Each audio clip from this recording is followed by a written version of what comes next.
राही ने सबके सामने गौतम का पर्दाफाश कर दिया। पूरा घर एक पल के लिए जैसे थम जाता है।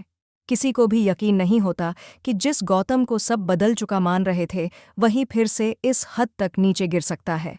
सबको बड़ा झटका लगता है, खासकर जब राही यह ठान लेती है कि वह सच तक पहुंचकर ही दम लेगी।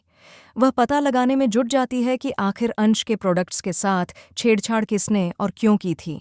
राही के मन में अब सिर्फ एक ही बात है, अंश और प्रार्थना की जिंदगी बर्बाद करने वाले को किसी भी कीमत पर बेनकाब करना है।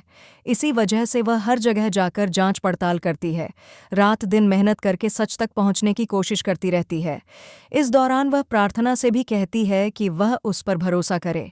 राही साफ कहती है, तुम्हारे प्रोडक्ट्स के साथ जो हुआ वह किसी की कुटिल साजिश थी। कोई चाहता है कि तुम पर उंगलियां उठें और तुम्हारी इज्जत मिट्टी में मिल जाए। प्रार्थना एक पल के लिए भले हिचकिचाती है, लेकिन राही की आंखों में सच्चाई देखकर उसका दिल पिघल जाता है।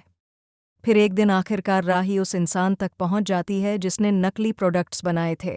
वह आदमी सामने आकर मान लेता है कि उसने यह सब गौतम के इशारे पर किया था। यह सुनकर राही एक पल के लिए सन्न रह जाती है, लेकिन खुद को संभालकर तुरंत उस आदमी की वीडियो रिकॉर्ड कर लेती है। वीडियो में वह साफ कहता है कि गौतम ने उसे पैसे देकर यह घिनौना काम करवाया था। यह सबूत हाथ लगते ही राही तुरंत घर लौट आती है ताकि पूरी फैमिली के सामने सच प्रस्तुत कर सके। जैसे ही वीडियो सबके सामने चलती है, हर कोई दंग रह जाता है। गौतम की असलियत का भंडाफोड़ सबके सामने हो चुका है, लेकिन कहानी में नया मोड़ तब आता है जब गौतम खुद को घिरता देख पलटवार करता है। वह राही पर ही साजिश रचने का इल्जाम लगा देता है। कुछ घर वाले उसकी बातों में आ जाते हैं, जबकि कुछ को राही की बात सच्ची लगने लगती है। मोटी बांसी अब भी आंखों पर विश्वास का पर्दा डाले बैठी है। उन्हें यकीन ही नहीं होता कि गौतम गलत हो सकता है। उन्हें लगता है कि राही ने सबूत खुद बनाए हैं।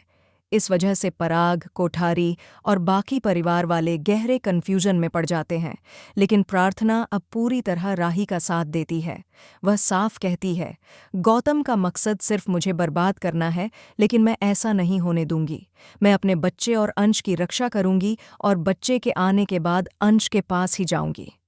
अब असली खेल शुरू होता है। गौतम को लग रहा है कि राही उसकी बर्बादी की वजह बन सकती है।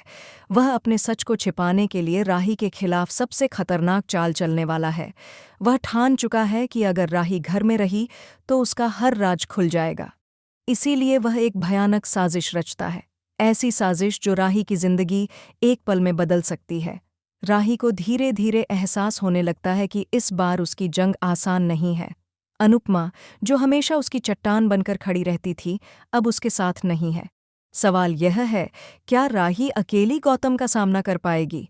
क्या वह अपने दम पर पूरी फैमिली की आंखों से पर्दा उठा पाएगी? क्या उसकी हिम्मत और सच पूरे घर को बचा पाएगा? आने वाले एपिसोड्स में देखने को मिलेगा एक बड़ा तूफान, क्योंकि अब यह सिर्फ सच की लड़ाई नहीं बल्कि अस्तित्व की जंग है।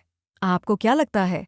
क्या इस बार सच की जीत होगी या चालबाजी फिर भारी पड़ेगी? अपनी राय कमेंट में ज़रूर बताएं और जुड़े रहें, क्योंकि आगे की कहानी होने वाली है और भी ज़्यादा धमाकेदार।